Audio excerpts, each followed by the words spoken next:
Shabbat Shalom, everyone. In just a moment, I am going to read from the beginning of Parshat Shemot. Well, not exactly the beginning, starting with verse 15, but very near the beginning. So in this Torah portion, we see the beginning of our story in Exodus in the next phase after the immediate life of Joseph. So in these first few verses, we talk about how Joseph and all of his immediate descendants pass away.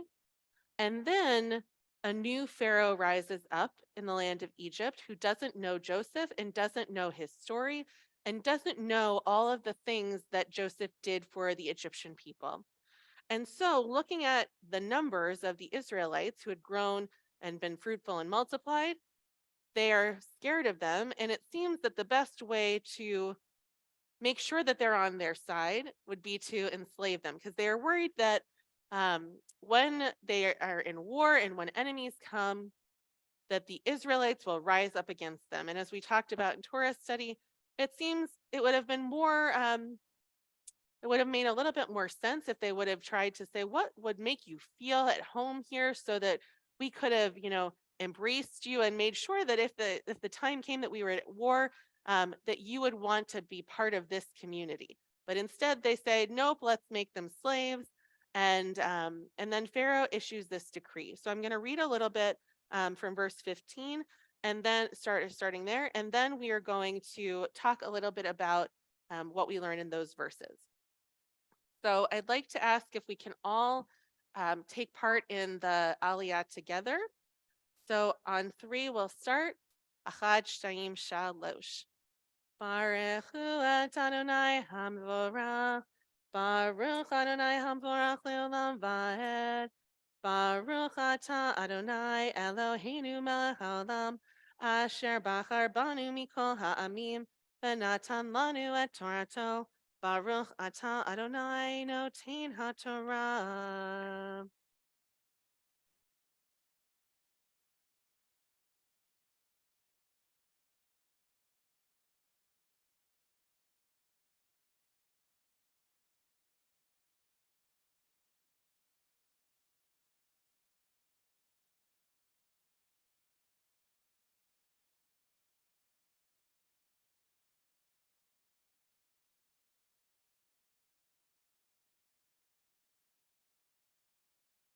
Vayomer melech Mitzrayim Lemilia dot ha'ivrit asher shem hazot shifra v'shem hashenit pua. Vayomer bayaldechen et ha'ivriot v'uritem al ha'anavim im ben hu hamuten oto v'im bat hu v'chaya. V'yitran hamildot et ha'elohim v'lo asu ka'asher davar alehen melech Mitzrayim v'yitchayen et hayeladim. The king of Egypt spoke to the Hebrew midwives, one of whom was named Shifra and the other Pua, saying, when you deliver the Hebrew women, look at the birth stool. If it is a boy, kill him. If it is a girl, let her live. The midwives, fearing God, did not do as the king of Egypt told them. They let the boys live. The blessing after Torah reading. Baruch atah Adonai Eloheinu melech haolam asher natan lanu Torat emet v'chayei olam nata b'tochenu. Baruch atah Adonai noten haTorah. So I'd like to talk a little bit about this section this morning. This section where we learn about Shifra and Pua, the midwives who had what we learn is Ometz Lev, courage of the heart, this strength of the heart that allowed them to speak out and to do what humanity demanded of them to do, what it meant to be a human, what it meant to say that they were not going to listen to the decree of Pharaoh and kill the boys, but instead they were going to do what was in their hearts and to make sure that all of the children that they birthed were allowed to live. And one of the things we talk about in this section is what courage it must have taken to defy Pharaoh. Pharaoh who enslaves an entire people, who doesn't hesitate to say, kill children because they pose a threat to us. And yet these women stood up to Pharaoh, said, we're not going to do that. And when called in to face Pharaoh, I mean, I would be a little bit nervous if I was called in to face Pharaoh. Instead, they had the presence of mind to say, oh, no, no, no. Mm-mm. The problem is not us. The problem is these Israelite women. They are kechayot. They are like animals. They are vigorous.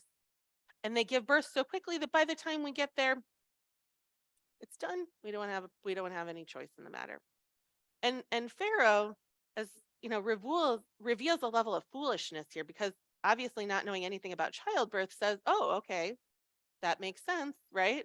And the Israelite are grateful, but it also says that God then favors Shifra and Pua and multiplies their houses.